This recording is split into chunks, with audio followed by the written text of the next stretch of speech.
Welcome to this video. I'm going to be showing you guys how to use the Binance platform or exchange here today. I'm going to try to keep this brief and just give you some basic overview. If you guys have any other questions, feel free to let me know in the comments section. Also remember, this is just my particular experience or suggestions. This is not financial advice. So first thing here I want to jump into is showing you the different markets that are available. There are 4 markets. There's the Bitcoin market, the Ethereum market, and the Tether or USDT market, as well as the BNB market. Now, the BNB market's their own coin, their own Binance coin, and it's not got as many options, but they are adding things here. What's interesting to know is that their coin, if you have some, it'll actually reduce your transaction fees or your commission fees by half for the first year. The second year, I think it reduces, and it goes out for 5 years total of that discount program. That's pretty interesting. That doesn't mean you have to only buy the coins in this exchange. It just means as long as you have some Binance coins, that as long as that can cover your commission costs, that it will give you that discount. So that's nice. Depending on your size of trades, you could have anywhere from $10, $50, or $100 just kind of sitting there, and it should cover you okay until you deplete that, and then you can replenish it. I will say that the Binance coin has been doing really well, actually. I think right now it's sitting around $8, and a few weeks ago it was around 3 or 4. So I think some of that reason is because this platform is becoming more popular. People are using the coin for their commissions. And I think the company themselves has some programs in place to help the price appreciate. From a little bit of reading that I did, can maybe get some more information on that by Googling or just checking out their site.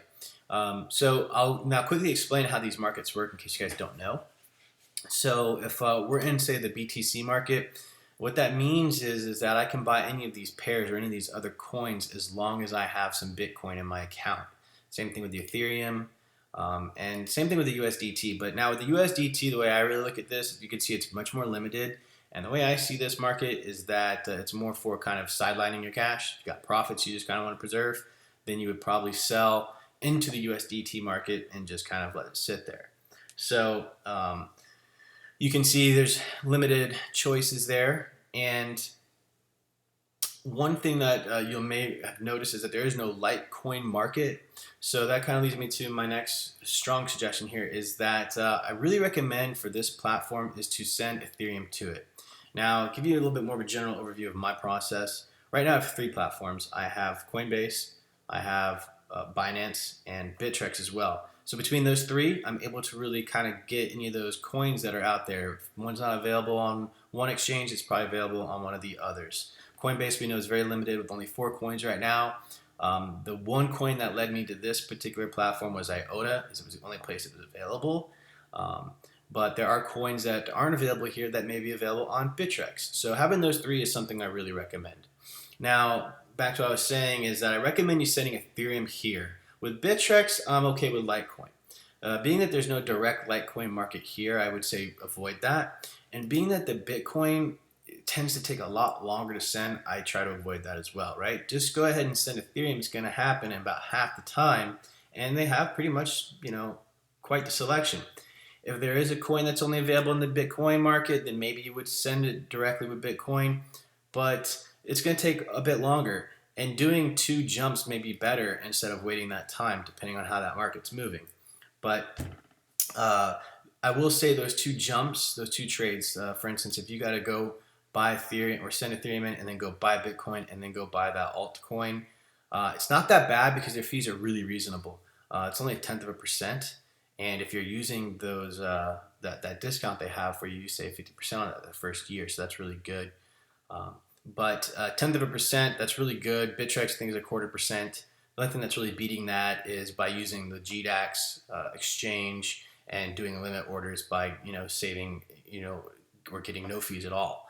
So, but that's limited. You can't buy so many coins. So I recommend sending in Ethereum here for the most part, unless it's a specific coin that's only in the BTC market. So basically, BTC or Ethereum with this exchange, avoid Litecoin. Because you're definitely going to have to make 2 jumps at that point and just try to save yourself a little bit of money. So these are the main ones that we have here. The other quick section we can show is this tab up here that says funds. So you have 2 sections there. You have history and you have deposits and withdrawals. So history is just going to show you any kind of transfers you did into the platform, like from your Coinbase account, sending in some Litecoin here maybe, Ethereum or Bitcoin. And then the deposits and withdrawals is really more of like a wallets page, in my opinion. We click on that and we can see basically all the different coins that are available on Binance. And here's a little breakdown here. You have the coin themselves, the name, the balance that you have, total balance of that coin, available balance, which would be your total minus anything that you have in order, right? So these two numbers combined would equal your total balance in case you have something out there for sale. And the one drawback I would have to, maybe say that Binance has is that their value here is shown in BTC. So you'd have to do a conversion to really know what you're holding. It's a little bit of a pain to do.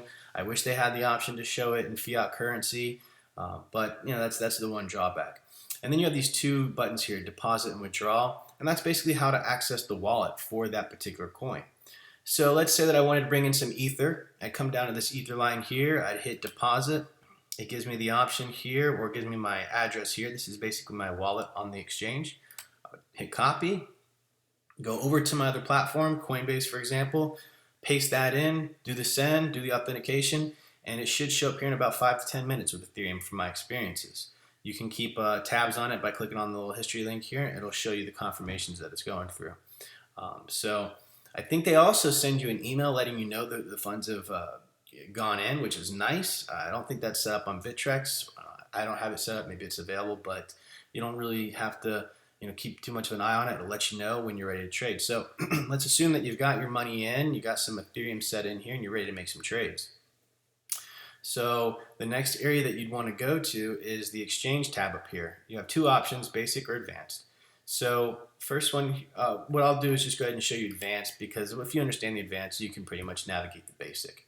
So here we are. It's a pretty common setup, but I think one of the more powerful ones. You have your chart here in the main area. You do have different time frames, tools, and indicators available, and you can adjust those by clicking on the little wrench here and change your settings, so that's nice. And again, one of the more in-depth kind of platforms right now with the tools compared to Bittrex and Coinbase for sure. So the other things you have here is your order book and your trade history. I don't want to go too deep into this on this particular video, but if some of you out there want some more explanation, just let me know. I'll be glad to do that. One thing I will point out here is that you can adjust the decimal places here, and what that does is kind of zoom out these levels so you can get a little bit more of an overview. Being at 8 decimals is as zoomed in as you can get on this exchange, and you can see much detail, but maybe not as well consolidated of information. So if I zoom out a little bit, I can see some price levels here that are a bit more significant. The trade history is pretty straightforward, just what trades have been occurring at what time and the size. And then down here you have your buy and sell tickets. There's 3 types of orders. You've got limit, market, and a stop limit. So a market order is basically just buying directly at the market price. Try to stay away from these generally, and try to just use limit orders so I make sure I get the price that I want. And then a limit order, like I'm suggesting here, it lets you pick a price. So some kind of quick tips here with this is using the order book here. I can actually use it to define my amounts. So if I click on right here 555, I can see that populates down here in this window for me. So it's a nice quick shortcut. And another shortcut they have down here are these percentages. So I can say at this price I want to use all the Ethereum I have, right? Because I'm in the Ethereum and Tron exchange currently, so I have to have Ethereum. I would use 100% of my Ethereum to buy Tron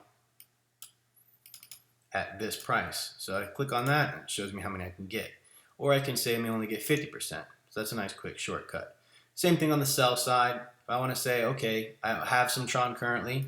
If you can see that here, how much I have. Okay, it looks like there's resistance here at 570. I click on that. It automatically populates the amount here.